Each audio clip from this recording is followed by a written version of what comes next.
sung za nun na tin ka hun piak ting hi an cha van rang hun na to ken tu na si tum na hun piak na lai mo atu an in nga ko an kan fiel zum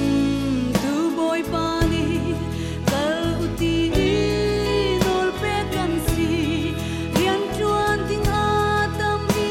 rian chuan tu ding an to nol ngai mi boy pani atu atlau mi nga chan chuang ting hi kal uloti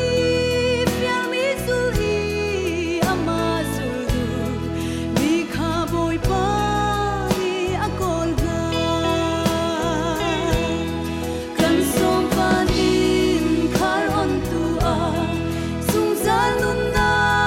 kin ka hun piak ting hi an sa van rang hun nak lo ken tu na si tum na hun piak na lai mo atu an in nga ko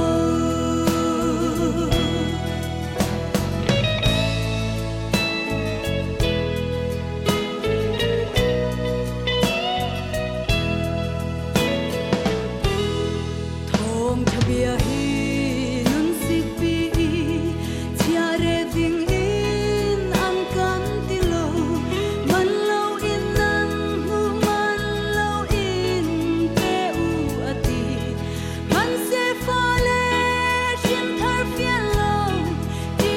kan nol ter na ruang a boy param ai so che shin sual tharang kar chi izo fian a her tup sang le kan som panin khar on tu a sung za nun na kin ka hun piak ting hi